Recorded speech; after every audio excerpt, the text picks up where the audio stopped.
Hello. Welcome back to the Space School. Today we're going to find out what would have happened had Anakin reached his full potential. Before we begin this video, special thanks to our patrons, voice actors, and everyone else part of my team. Want a chance to win a free lightsaber in the next giveaway? Watch the end of the video, I'll tell you exactly how you can win. Our story begins on Tatooine. It was the first couple months into the Clone Wars. Currently, Anakin Skywalker was here with his Padawan, Ahsoka Tano, and they were dropping off Jabba the Hutt's son at his palace. They were walking through the desert as a means to get to the palace and deliver the son to his father. Anakin was very noticeably upset. He didn't care for Tatooine. He didn't like it because of how he had to grow up a slave on the planet, and how just a couple months before, he was here to bury his mother after she was savagely killed by the Tusken Raiders. Ahsoka asked why Anakin seemed so on edge, but he was very unexpressive.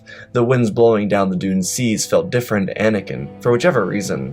Anakin stopped. He could feel the dark side of the Force. Anakin looked down at his right hand and realized that it was Dooku's presence, and that's who he's felt. Dooku was here on Tatooine, most likely waiting for him and Ahsoka. Anakin concocted a plan to fool Dooku, considering Dooku likely came for him. Anakin told Ahsoka to trust the Force and make her way around to get to Jabba's palace with the sun. Anakin watched as Ahsoka walked away and disappeared over the dunes of sand. Skywalker closed his eyes, and the night winds of the Dune Sea passed through his hair. Particles of sand landed on his armor and fell down his face. Anakin closed his eyes and heard voices echo throughout the sands. For a short moment, Anakin felt enlightened, like he'd never felt before. He slowly knelt to the ground with the Republic-issued backpack on his back with the fake decoy. Anakin took the glove off his hand and placed his hand onto the Dune Sea. He may have hated sand, but there was something so compelling for him to do so. As he did, the ground began to quake and the Force began to swell within him. The winds kicked into overdrive and past, present, and future were presented to him. Skywalker closed his eyes as he took everything into his heart, and then, for a short moment, Anakin was placed in front of the wills of the Force. They spoke to him and surrounded him. Anakin watched them, listening to everything they said. These were incredible beings. They spun around him, telling him that he was a gift of the Force, the one that could bring the balance or destroy it. The Force was a gift to the galaxy. It allowed everyone the ability to live, and without it, it would suffocate the galaxy in obscurity. Anakin watched and listened as they said that the Force would not be manipulated, and it could not be confined. The Force was not light, nor dark. Rather, it was balance. The wills continued, informing Anakin that he would be left to make the choice that no one could make. His destiny was set in stone. It would be his to complete, and if he couldn't complete it, then the Force would forever be tarnished. Anakin felt the weight of the galaxy on his back as he asked what he would have to do. The wills told him that he would know when the moment presented itself. They spun around him, speeding up as a great light began to glow, shining around him, filling him, as the wills deposited the true gift of the Chosen One into him. Anakin fell back as his heart began to beat, with a faster pace than ever before.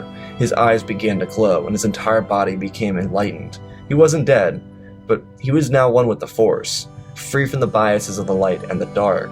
He was a very vessel of the Force. The midichlorians that lived within him were powerful, much more powerful than what had ever been previously possible.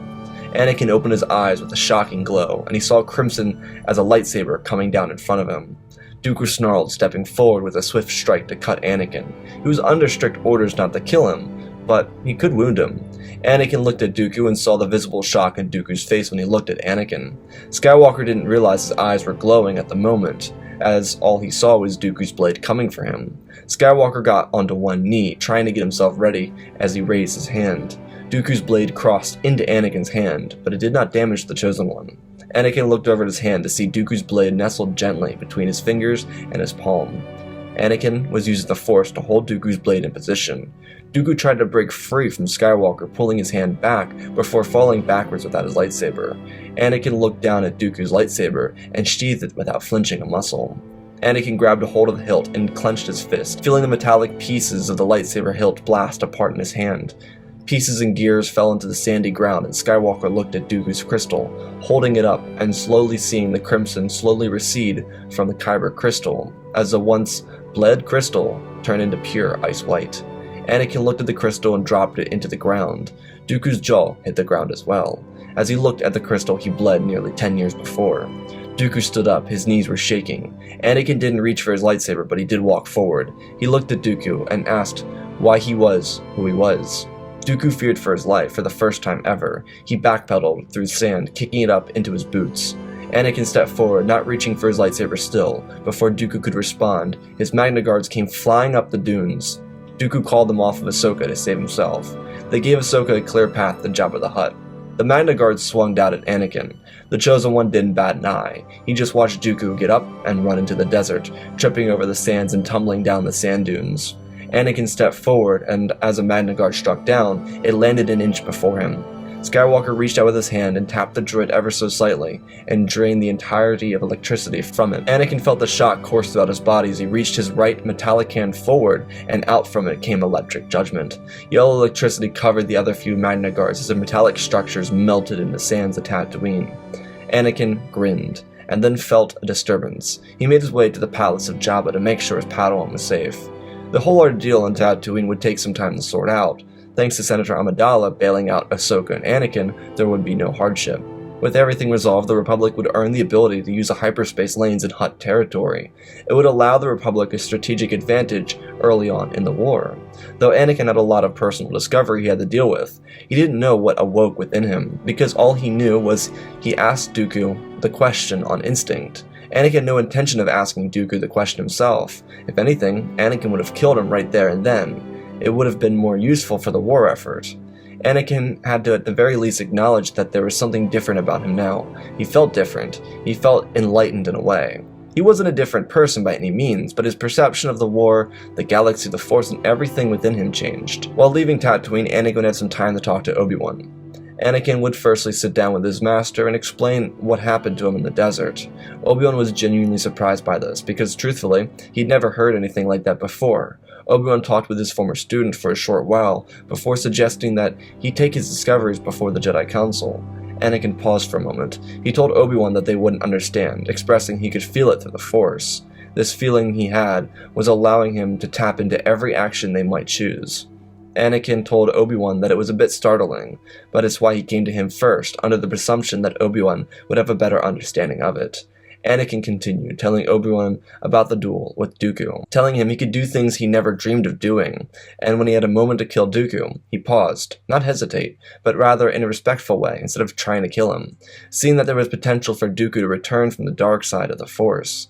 Obi-Wan rubbed his beard. Considering they were on a Jedi cruiser, Obi-Wan asked Anakin to come with him to the training facilities and show him what he did to Dooku. The two of them walked through the training facility, where they found Ahsoka training. She was simply jumping between platforms. She was under extreme amounts of pressure to live up to the standards of her master. It's not that Anakin had given her any reason to feel this way, but Ahsoka felt the desire to impress her master. She turned with shock on her face when Kenobi and Skywalker walked in. Anakin paid little attention to her, not out of disrespect, but of concentration. Anakin asked Obi-Wan to ignite his lightsaber and swing at him, so Obi-Wan reluctantly listened. His lightsaber glowed up in the training facility as he swung it forward, gently, towards Anakin. Skywalker raised his hand and caught it with the Force. Of course, Obi-Wan looked down with shock visibly on his face.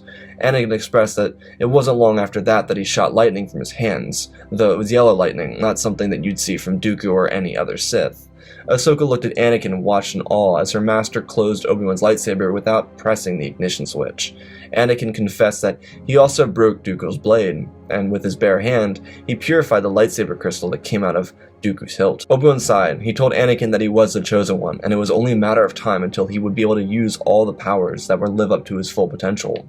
No one expected it this soon, but Obi-Wan was modest enough to admit that it was something for the council members, like Yoda, Opa Ran-Cease, and Plo Koon to talk to him about.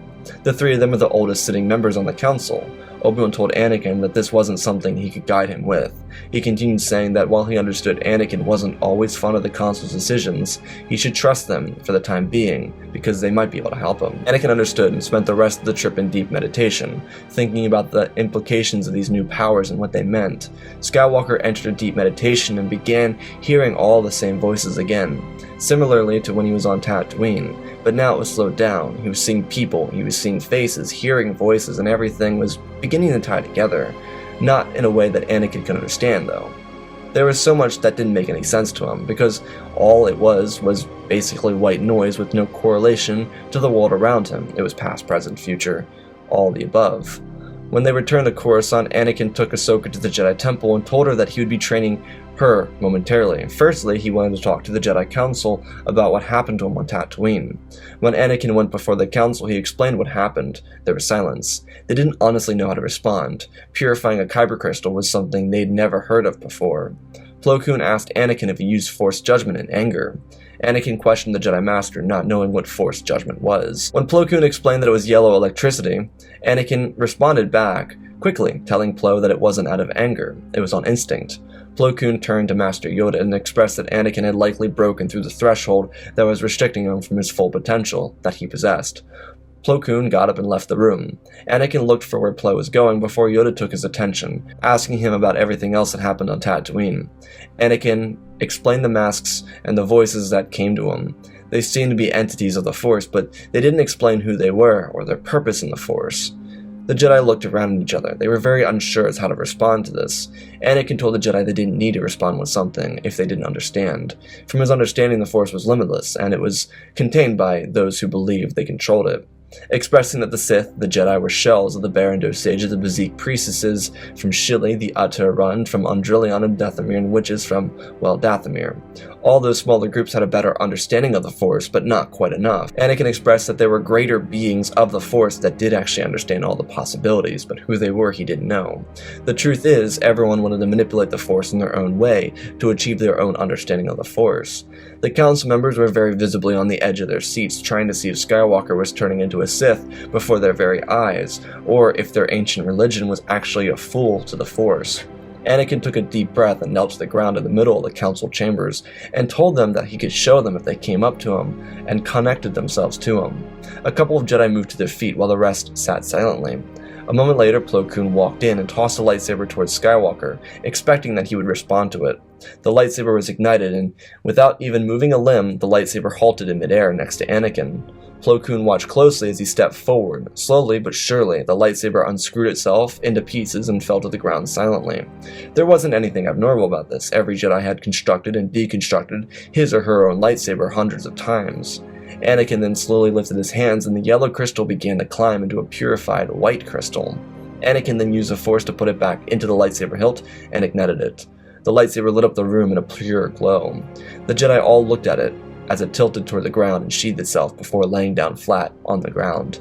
Anakin suggested that the council come and see what he saw. When the council members got close, they placed their hands on Anakin and gently, not after long, they were transported to another land. It was unidentifiable. It was beautiful, silent, and peaceful. The entire scope of balance could be felt.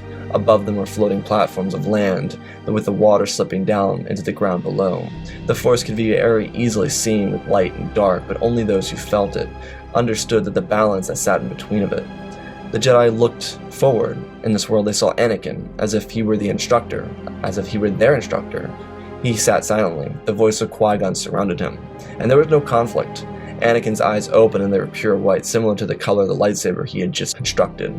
The council members were jarred by this, some of them stepping back and others staying steadfast. Anakin lifted his hand and the sun began to set across the world, and then shortly after, the world began to illuminate in beauty.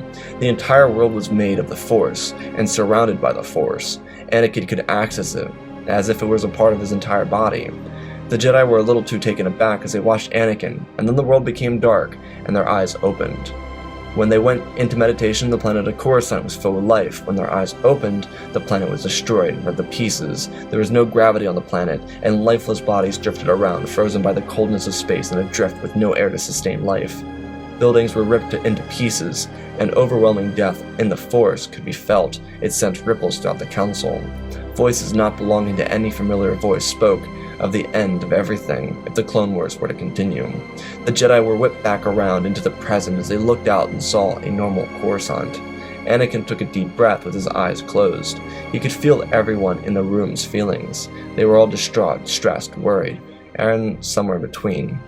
Anakin struggled to get to his feet. His head was spinning. Anakin stood up and twisted back and forth. Plo and Obi-Wan noticed this as they went over and caught Anakin before he fell. When they caught him, he was knocked out cold. Anakin's mind went blank and he fell. Two Jedi slowly lowered him to the ground as Bendu called over his comlink for some temple guards to get a hold of Anakin and to get him to the medical facility. Anakin disappeared into his mind. Anakin was physically transported to the medical facility inside of the temple. The council members also followed Anakin down to that same facility to be around Anakin. On the other hand, Anakin's subconscious was taken to another realm. He heard voices, and then he opened his eyes. He looked into the pure white eyes of a massive beast. The beast looked ancient, and he sat there peacefully, as if he had become a part of the planet he was on. Anakin reached out his hand and he could pinpoint the exact location of the planet through the Force as he mumbled through his teeth the name Ontalion. Thunder struck and a bolt of lightning smashed down into Anakin's hand, removing the metallic limb. Anakin's eyes darted up and the peaceful beast turned itself towards Anakin and began to speak to him, referring to him as the One. The Force had its own conception of the Chosen One. The Jedi had the Chosen One, but in the Force, Anakin was the One. Because unlike the Ones, a group of extremely powerful beings, Anakin was the singular representation of everything, balanced light and dark. But considering the Force possessed him with its full potential, he could become more than just light and dark. He could embody balance. The Bendu spoke to Anakin, telling him that he had the opportunity to do something. The Force was calling out to him. The Ones would be upon him, and he would have the ability to choose the fate of the galaxy. Bendu wanted Anakin to know that he could be what the galaxy needed him to be, but it was up to Anakin to make that said choice. Anakin asked if he had the strength to do what needed to be done. The Bendu told Skywalker that it would reflect his own virtues, and who he was as a man. If Anakin believed he was the One, and believed that he could bring balance to the Force, then he would be able to accomplish it. The Bendu reminded Anakin to remember that the Force was limitless. It wasn't controlled by religion, by politics, and especially not by individuals. Anakin was the only one who could truly manipulate the Force because he was a creation of the Force. He just simply would have to prove that he was capable of doing so. Bendu informed Anakin to trust himself because he had the capability to do what was necessary. He just needed to believe his intuition because it would never lead him astray. Skywalker nodded his head and thanked the Bendu for his advice. Anakin would wake up in a stupor. It wouldn't be more than 30 minutes after he dropped in the council chambers. Anakin was very visibly shocked to see the Jedi Council surrounding him. When the council noticed Anakin was awake, they asked if he was okay. Anakin nodded his head, and the council members told Skywalker that while they believed what he showed them would come true from the war, they needed to go through the Senate to end it. They would work hard as they could, but they needed to make sure they could stabilize the Republic for now, keeping up the war until the Senate could do something. Part of Anakin's heart broke. He realized that the Jedi were only fueling their own downfall. Not to say that Anakin knew about Order 66 or anything, but he knew that moving forward with the war without stopping it immediately, they were risking themselves to ultimate destruction. Anakin tried to plead with them, suggesting that they listen to him. His advice was sound, and if they listened to him, then maybe they could save themselves. He placed his head back on the bed he was on and thought for a moment. A transmission came in from the Chancellor's office. He was requesting that Skywalker visit him. The Chancellor was going to thank Skywalker for bringing the Hutt hyperspace lanes to the Republic. It would be a very beneficial strategy to the war. When Skywalker arrived at the Chancellor's office, he felt something he never felt before. Truthfully, Anakin felt a lot of darkness. There was something so repulsive about the Chancellor, and Anakin couldn't figure it out. As Anakin walked in the room, his head began to swell. Getting closer to the Chancellor's office, he noticed the artifacts that the Chancellor had collected, and Anakin could feel their darkness. He reached out and he could sense everything back to the Sith homeworld. Anakin shook his head. It couldn't be true. Palpatine couldn't be the Sith Lord. When the doors opened, Anakin saw Palpatine, and it was like he was looking at the devil himself. The yellow eyes were visible, and everything that Palpatine actively hid from the Jedi were present. Skywalker lifted his hand and noticed something. The metal was gone. His bare hand sat in front of his face. Anakin blinked again, touching it with his left hand and realizing that in his vision, he must have influenced the midichlorians to replace his missing limb. The power of the Force was truly limitless with Skywalker. Anakin and Palpatine moved to his desk. Palpatine was not entirely noticing Anakin's difference. Anakin looked around the room and lifted his hand once more and outstretched it into the Force. He could feel something. It was a moment later that two lightsabers ripped through the wall and ended up in Anakin's hand. Palpatine had a very visible shock on his face, but Anakin just sat down and asked Palpatine why he joined the dark side. Palpatine was taken aback. He didn't know how to respond. Anakin rolled his eyes and used the Force to feel into Palpatine's past, seeing the horrific family he had until Palpatine himself murdered his entire family in Naboo. Anakin could see all of Palpatine's training with Plagueis and everything he went through since. Anakin stopped himself when he got the Palpatine's decision to manipulate Anakin. He snickered to himself.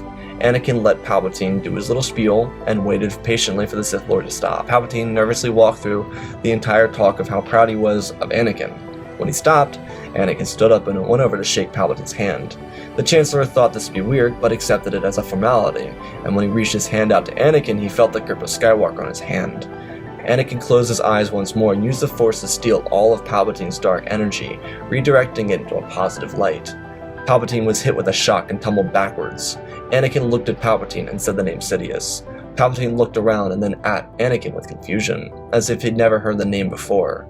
Anakin blinked, and when he did, the dark energy from Palpatine was gone. Anakin turned around, and the artifacts too lost their energy of darkness. They were just balanced. And down in Anakin's left hand were the two lightsabers, purified now. Anakin realized that what he needed to do. He dropped the lightsabers on the desk and helped Palpatine up. There was so much negativity in the galaxy, and Anakin believed that what the Bendu told him about sat right before him. Skywalker turned and exited the room. His robes fluttered behind him. Anakin's focus was immaculate. He didn't have time to say anything to anyone, but he did know that once he was finished, they would know. Anakin departed for the planet Antalion. If he could save the Chancellor, then surely it was possible to save the Jedi. When he arrived and exited the ship, he saw massive spider-like creatures walking towards him, but they walked right past him. He wasn't a threat and he wasn't afraid of them. Their instincts understood to leave him alone. Anakin found the Bendu and stepped before him and got to his knees. The Bendu asked Anakin if he was ready to do what was necessary. Skywalker smiled softly. For a short moment, he thought about those who he cared about, and his heart was warmed. Bendu told Skywalker to focus on the Force and let it surround him in a way he'd never let it do before. When that was finished, as too would it be. Skywalker listened, taking a deep breath, and then slowly closing his pure eyes. Instead of choosing violence, pain, suffering, Anakin chose the alternative that would allow others the opportunity to achieve something greater. Anakin reached his arms out, and his body began to glow. He didn't open his eyes, but the gravity of the galaxy began to spin, and shortly after the gravity of the universe itself spun, not physically, but in the realm of the Force, everything was altered entirely. On Mortis, the daughter and the son collapsed to their knees before their father, and the mother was released from the maul, and the evilness of Abeloth was taken away from her. Skywalker continued, taking away the pain and misery of those around the galaxy. Anakin removed the dark and the light from the Force of everyone. The Bendu sages, the Sith, the Jedi, Dathomir, and witches, and thousands of other Force worshippers lost their connection to the light and to the dark side of the Force. Instead, they were filled with harmony and balance. No powerful light, no powerful dark. There was just only the Force. Anakin took greed away from politicians and the mindset of slavery away from others. He put the path of true balance into the hearts of everyone in the universe. Without a solid need for the exploitation of others, the drive to carry out war, or the simple need to hurt others, peace would fill the hearts and minds of everyone. Anger would be turned into the ability to use that energy for constructive purposes. Skywalker slowly disappeared, becoming a vessel of the Force itself. While he may have left behind his student, his wife, his friends, and everyone he considered family, he did what he was meant to do. As the one, the true chosen one, not of the Jedi, not of the Sith, but of the Force. Anakin's purpose wasn't to kill the Jedi or wipe out the Sith. Instead, Anakin took the very essence of light and dark from the galaxy, and gave everyone the opportunity to find harmony with their neighbors. And that's exactly what would happen. The Jedi would reject their code. The galaxy would reject the war. Palpatine and Dooku would reject the ways of the Sith. Criminals, politicians, bankers, pirates, and everyone in between would reject greed.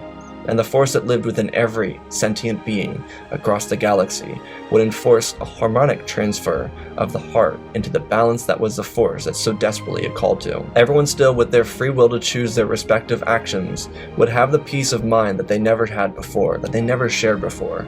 And while Anakin would vanish into the unsung hero of the galaxy, his sacrifice would forever change the galaxy into a place of understanding and that of peace. And that, ladies and gentlemen, is our story. Again, special thanks to Benjamin Wells, Jonathan, Pimp Daddy Bane, Icy Raptor, Apollo Memory Studios, Anakin003, Spencer Bird, and Flan Van Seas for supporting the channel. Hit 1,000 likes on this video, support my whatever. If you still let me know about console to crossover, check out the Twitch community, Discord, and Patreon, support me in other ways. I am stammering today. Anyways, lightsaber go down below. There's a dock. Click on the dock, write your name on the dock. The scam artist has disappeared, but I don't give them any credit. If you see someone in the comments that doesn't have the certified me, don't pay attention to it. It's not me. Anyways, let's talk about our story. So, first things first. Inspired by The Last Jedi. No, I am being actually a little bit serious here. The imagery I used for the Force was inspired by The Last Jedi. The imagery that was used on the Nebula planet that they all went to, or all the council members went to, that was very heavily inspired by The Last Jedi in a way. But the main purpose I wanted to do in this story is I wanted to make it interesting rather than overpowered. I'm going to be real with you, it would be so much more boring if Anakin just wiped the floor with everyone. It just wouldn't be entertaining. You wouldn't enjoy it. I wouldn't enjoy writing this. I've had this thumbnail since probably October, and I've been trying to figure out how to do this, and I finally figured it out. Because, like, from a story perspective, it's not fun. Okay, for example, it's like, what if Superman was, like, in, like, a war movie? Like, what if he was in Saving Private Ryan? That would be that. It would just be so overpowered. There would be nothing anyone could do. It would just be like, there's no conflict. And I wanted to give conflict to the story. I wanted to give something for you to be like, well, what's going to happen next? What's going to happen here? You know? And that handshake between Palpatine is kind of my moment to tell you, it's not the story you thought it was going to be. You know, Anakin doesn't just rip Palpatine into shreds, because that's not balanced. That doesn't bring harmony, right? Instead, he's going to take the dark away from the Sith, and he's going to take the light away from the Jedi, and just say, use the Force. The Force is limitless, and the whole purpose of this is, the Force lives within everyone. If you don't know that, the Force lives within everyone. It's just some people can use the Force like Jedi. There's a certain requirement for people to have of midichlorian count to be in the Jedi Order. So if you don't have that midichlorian count, you can't be within the Jedi Order, which most people don't have that count, or the Jedi Order would be like trillions. So because most people don't have that, they all have the Force within them, which means they have light and dark within them. So essentially, Anakin takes away both light and the dark and gives them all balance, and lets them make their own choice. Now, obviously, with the idea that it's a positive ending, he brings balance to the Force, because everyone has balance. There's no reason for people to go to the dark. There's no reason for people to choose the light. It's all just this thing. So you can imagine Palpatine becoming friends with the Jedi, and the Jedi being like, well, you know, and Obi-Wan gets to be with Satine and all that stuff. So, you know, it's more of making it interesting and not, you know, annoying. It's not overpowered. And the main point is that Anakin can still lose, right? And you want him to win. You want him to win, but you feel like he can still lose, even though he's the most powerful thing the galaxy's ever seen.